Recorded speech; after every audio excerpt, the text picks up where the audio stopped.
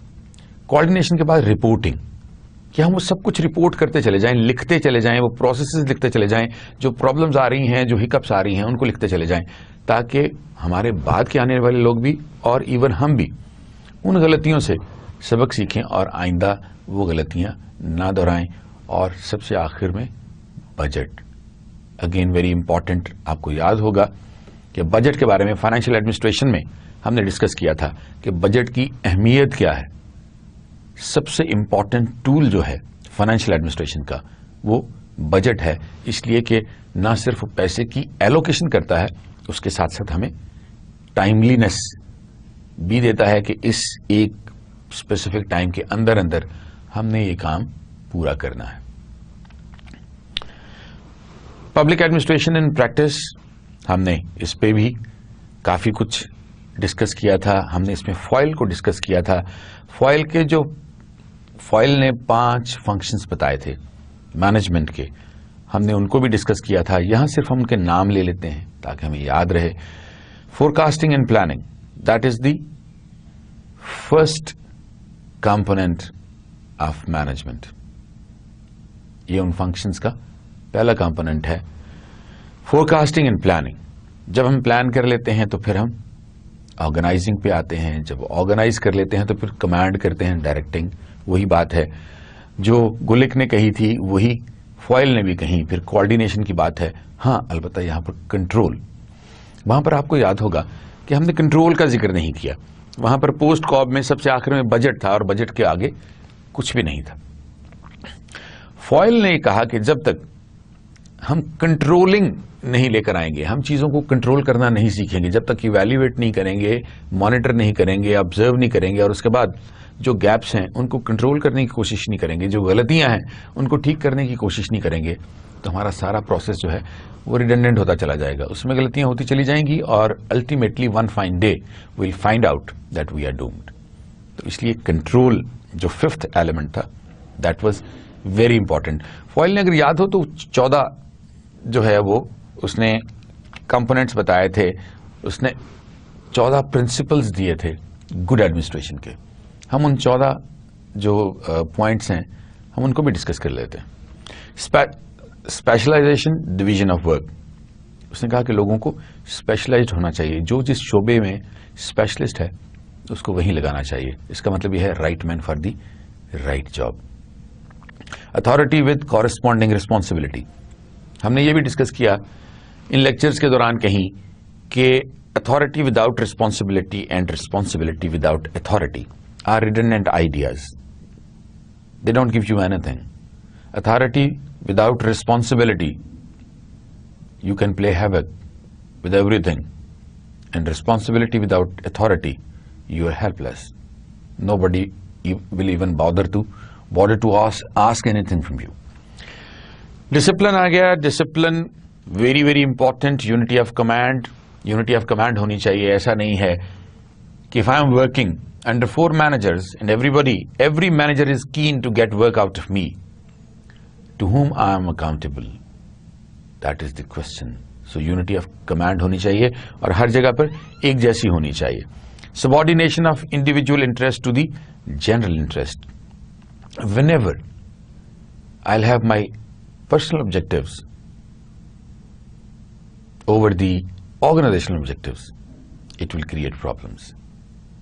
So my personal objectives should come after the organizational objectives for which I am working. Remuneration of staff, it should always be commensurate and consumerate.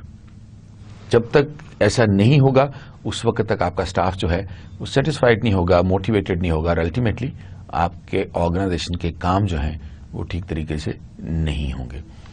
Centralisation, line of authority, order, equity, stability of tenure, initiative and spirit of willingness of the mind. جب تک میرا mind خود دل نہیں چاہے گا, جب تک میرا کام کرنے کو دل نہیں چاہے گا, اپنا مائنڈ میرا ولنگ نہیں ہوگا وہ کام کرنے کو, میرے اندر موٹیویشن نہیں ہوگی, میرے اندر پیشن نہیں ہوگا, میں اس کام کو اچھی طرح سے نہیں کر سکوں گا.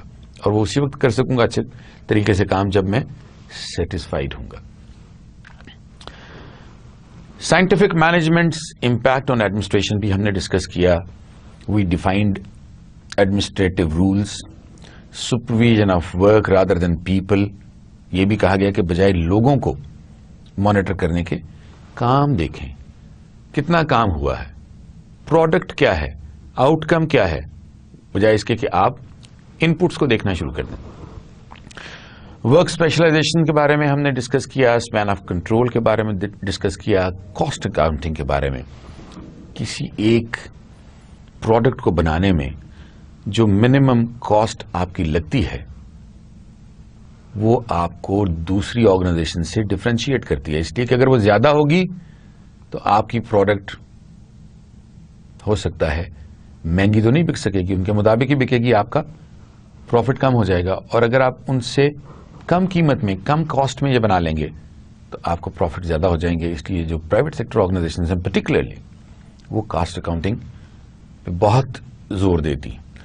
ہوموجینٹی آف پوزیشنز ایک جیسی ہونی چاہیے. ایسا نہیں ہے کہ کسی کے پاس بے تحاشا پارز ہوں اور کسی کے پاس بالکل نہ ہوں. ہماری بیوروکریسی آپ کو پتہ ہی ہے وہاں پر ایگزیکٹلی اسی طرح ہے. اور پبلک ایڈمنسٹریشن کے ہمارے اس خطے میں فیل ہونے کی کچھ وجوہات میں سے ایک وجہ یہ بھی ہے کہ ہوموجینٹی آف پوزیشنز نہیں ہے.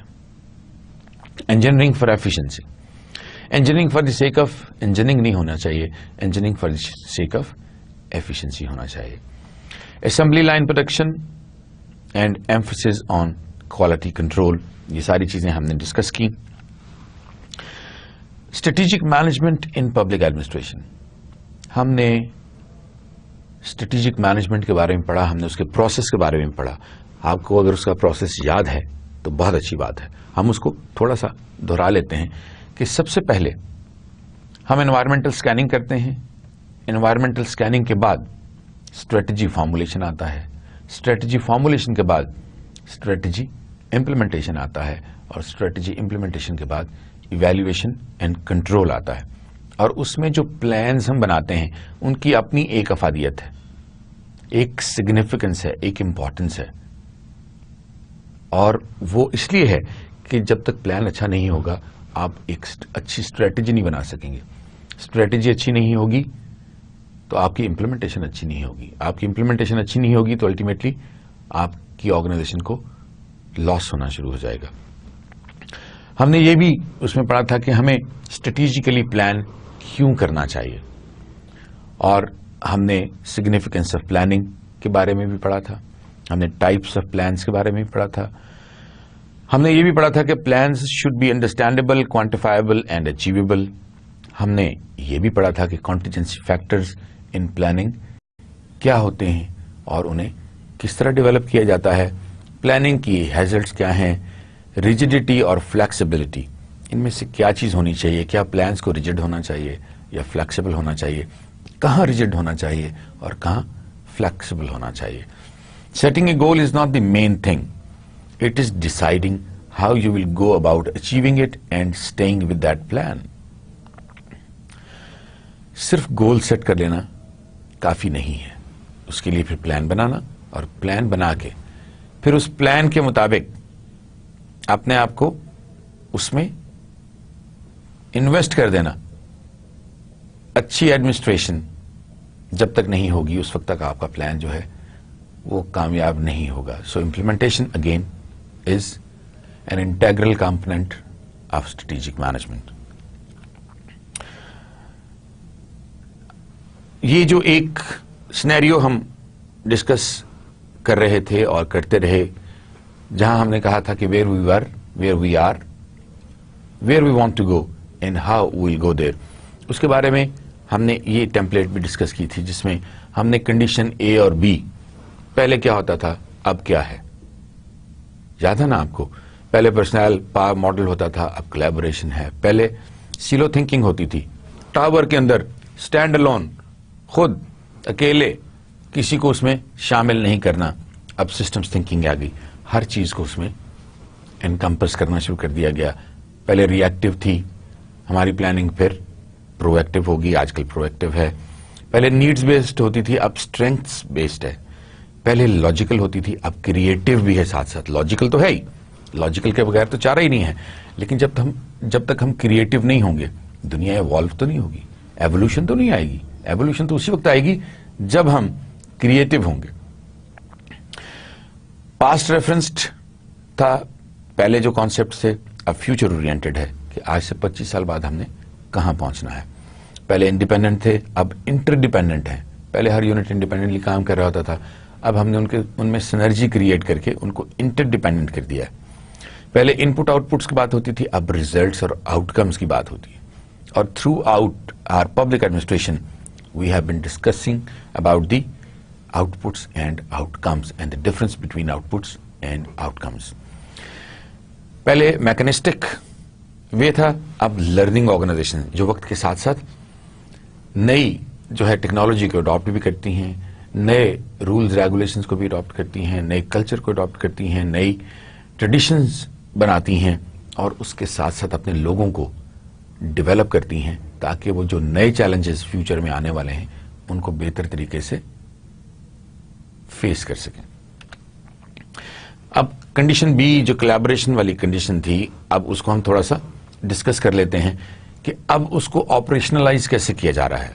Collaboration, joint effort, co ownership پہلے ہی بات کر چکے ہیں. Systems thinking, taking everything into the fold, mental frame and mapping, proactive, acting beforehand, strengths based, ہمیں پتا ہے ہماری انٹرنل اور ایکسٹرنل نیڈس کیا ہیں, انٹرنل ایکسٹرنل انوائرمنٹس کیا ہیں, ہماری اسٹرینگس کیا ہیں, ہماری ویکنیسز کیا ہیں, اور مارکیٹ میں اپرچونیٹیز کیا ہیں, اور وہ کون سے تھریٹس ہیں which are looming large on our heads. Creative ideas نئے نئے جنریٹ ہو رہے ہیں. فیوچر اورینٹڈ ہم فور کاسٹ کرتے ہیں کہ آج سے 10 سال بعد ہماری آرگنائزیشن اگر اس طرح چلتی رہی تو فلاں جگہ تک اس کو پہنچ جانا چاہیے. پھر اس پر ہم کام بھی کرتے ہیں. انٹر ڈیپینڈنٹ ہیں, پہلے ڈیپینڈنٹ ہوتے تھے, اب ہم انٹر ڈیپینڈنٹ ہو گئے ہیں. نہ صرف انٹرنلی بلکہ ایکسٹرنلی بھی انٹر ڈیپینڈنٹ ہو گئے. ہم نے کولیبریٹو ایفرٹس کی طرف بڑھنا شروع کر دیا ہے.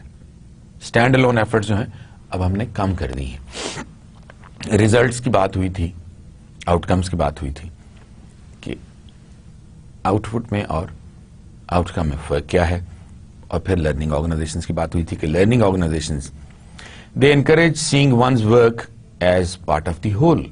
جب تک پورا پروجیکٹ آپ کا کامیاب نہیں ہوگا کسی ایک بندے کی محنت سے اس میں کوئی فرق نہیں پڑے گا. Theories of public administration, theories of public administration میں ہم نے انٹیگریشن کے بارے میں پڑھا تھا کہ ورلڈ وار 2 کے بعد پبلک ایڈمنسٹریشن پہ کون سی فیزز آئیں اور انٹیگریشن میں ہم نے کیا کچھ ڈسکس کیا, کیا کچھ ہم نے اس کے اندر شامل کیا. The scope of their role and concerns changed from that of being responsible for the traditional planning, organizing, staffing, reviewing and budgeting activities to a much broader change. Public administrators realized that study of the organization should encompass the study of human behavior, and study of budgeting should include the study of theory as well as practice. یہ وہ دور تھا جب scientific management سے humanistic management کی طرف ہم قدم بڑھا رہے تھے. پھر ہم نے نیو پبلک مینجمنٹ کے بارے میں بہت ساری چیزیں ڈسکس کی. The idea of new public management and reinventing government were essentially born out of the continuing search for solutions to economic problems in 1970s and to produce a government that works better but costs less. اب یہاں پر وہی effectiveness, efficiency اور economy اس کا بہت زیادہ تذکرہ ہونا شروع ہو گیا, اور ہم نے چیزوں کو ان تینوں کانسیپٹس کے ارد گرد بلڈ کرنا شروع کر دیا. ری انوینٹنگ گورنمنٹس ہم نے ڈسکس کیا تھا. The idea of reinventing governments was advanced by Osborne and Gabler in 1992. Their concept of new public management was sparked by the use of business model prescriptions for government, that is, using private sector innovations, resources and organizational ideas to improve the public sector. پھر ہم نے ری engineering organisations کے بارے میں بھی ذکر کیا تھا. Another similar movement was re-engineering organizations. This term was coined by Michael Hammer in 1990. اور اس نے کہا کہ re-engineering offers an approach for improving performance, effectiveness and efficiency of the organization regardless of the sectors in which they are operative. Organization and its principles were discussed as well. اس کے characteristics بھی discuss ہوئے. یہاں ہم ان کے characteristics جو ہیں ہم ان کو ایک نظر پھر دیکھ لیتے ہیں کہ جو امپورٹنٹ فیچرز ہیں یا کریکٹرسٹکس ہیں ایک اچھی آرگنائزیشن میں, اس کا سب سے پہلا جو فیچر ہے that is membership. People have to become formal members of an organization to create an impact, to create an identity, to go for collective working. اس کے بعد تھا کانشیسلی پرپسو. جب بھی ہم کوئی بھی آرگنائزیشن بناتے ہیں, کوئی بھی اکومولیشن کرتے ہیں لوگوں کی, تو اس میں کوئی نہ کوئی ایک ایسا پرپز ہونا چاہیے جو ہماری آرگنائزیشن کو دوسری آرگنائزیشن سے ڈفرینشیٹ کر سکے. فارمل اسٹرکچر ہونا چاہیے, اس میں کوئی سیکنڈ اوپینین نہیں ہے. الوسو ہونا چاہیے ان دی وے کہ یہ دوسروں سے ڈفرینٹ نظر آنی چاہیے. الوسو کا مطلب ہرگز یہ نہیں ہے کہ ہم لوگوں سے اپنے آپ کو دور کر لیں. یہاں الوسو سے مراد یہ ہے کہ ہم ڈفرینشیٹڈ نظر آئیں, ہماری اپنی ایک آئیڈینٹی نظر آئے کہ اچھا آپ فلاں آرگنائزیشن میں کام کرتے ہیں, بہت اچھی آرگنائزیشن ہے. تو یہ وہ الوسونیس ہے. اور پھر کارپوریٹ اسٹیٹس کی آرگنائزیشن جو ہیں they should work as corporates as well. Organisation کا ہم نے پڑھا تھا common goal is an essence of an organisation. Modern society is a complex structure. The people who work together is known as organization. It is a forum of every human association for the attainment of a common goal. Weber defined organization as a corporate group. Its orders are enforced by the specific individuals and the focus is on legitimate integrations of all the parts of the organization. Grouping is given top priority. Individuals to whom the functions are entrusted come later. پہلے group بنتا ہے اور اس کے بعد کون کون سے لوگوں کو کیا کیا کام سونپنے ہیں یہ بات کی بات ہے. Organizations are social units. Human groupings deliberately constructed are reconstructed to seek specific objectives or goals or sub-goals. Organizations are social institutions. They are natural communities and they are called as social systems. پھر ہم نے management process کے بارے میں بھی discuss کیا کہ management process کیا ہے. Planning, organising, staffing, directing and finally controlling. یہ وہ پروسیسز ہیں جو کہ مینجمنٹ پروسیس کے ہیں. اور آرگنائزیشن میں کچھ مسٹیکس جو کی جاتی ہیں اور جو نہیں ہونی چاہیے, اور جتنا ہم ان مسٹیکس کو اوائڈ کرتے چلے جائیں گے اتنا ہم اپنی آرگنائزیشن کو بہتر کرتے چلے جائیں گے. Failure to plan properly is a plan to failure. آپ سے ڈسکس ہوا تھا نا اس بات. Failure to clarify relationships, again a problem. Clear formal relationships ہونے چاہیے. میں مینیجر ہوں, آپ جنرل مینیجر ہیں, یا میں جنرل مینیجر ہوں اور آپ اسسٹنٹ مینیجر ہیں. واٹ ایور, ہمیں اپنی اپنی حیثیت کا پتا ہونا چاہیے ایک فارمل طریقے میں. Failure to delegate authority again can be detrimental for the growth of the organisation. Failure to balance delegation again a problem. Authority without responsibility and responsibility without authority. Confusion of lines, authority and information. Line میں کتنے لوگ ہوں گے, ان تک information کیسے جائے گی, اور ان کی اتھارٹی کا لیول کیا ہوگا, اور کون کون سے لوگ آتھورائزڈ ہوں گے ان کو ان سے انفارمیشن لینے کے اور ان سے اکاؤنٹیبلٹی لینے کے. Authority without responsibility, responsibility without authority. Careless application of the staff devices, misuse of functional authority, multiple subordination, misuse of services departments and over organisation. یہ سارے کے سارے they are grave mistakes, detrimental to the health of the organization, to the progress of the organization, to the growth and development of the organization. So ہمیں ان کو avoid کرنا ہے. Major principles of sound organizing. Number 1, principle of unity of objectives. Objectives میں unity ہونی چاہیے. Principle of efficiency. Efficiency کے کچھ principles ہونے چاہیے اور آرگنائزیشن کو ان کے اوپر کام کرنا چاہیے. اسپین آف مینجمنٹ پرنسپلز, ان کا ایک اسپین ہونا چاہیے. پرنسپلز آف ڈیلیگیشن ہونے چاہیے, کس کو کتنا ڈیلیگیٹ کیا جائے گا اور ہر ایک کو پروپورشنیٹلی اتنا ہی ڈیلیگیٹ کیا جائے.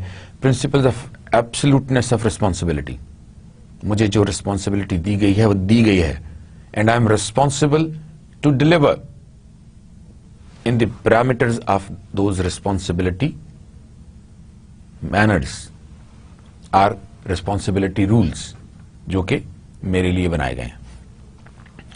Principal of unity of command, the authority level principle. Principle of division of work. Principle of functional definitions. Principle of separation, کہاں پر کون سی چیز سیپریٹ ہوگی, ٹیریٹری کہاں پر سیپریٹ ہوگی ہو رہی ہوگی, میری اتھارٹی کہاں پر دوسرے سے سیپریٹ ہو رہی ہوگی, اور میرا ایریا آف کمانڈ کہاں پر سیپریٹ ہو رہا ہوگا کسی دوسرے سے. Principle of balance, principle of flexibility and principle of leadership facilitation. یہ ساری چیزیں بھی ہم نے ڈسکس کی تھی. New development in public administration کے پرسپیکٹوز, اپروچز اور کریٹکس, ان کو بھی ہم نے ڈسکس کیا تھا. ہم نے یہ بھی ڈسکس کیا تھا کہ public administration is the way forward. Development catalyst ہیں. ری انوینٹنگ گورنمنٹ ڈسکس کیا تھا. New public management, principle themes and roots of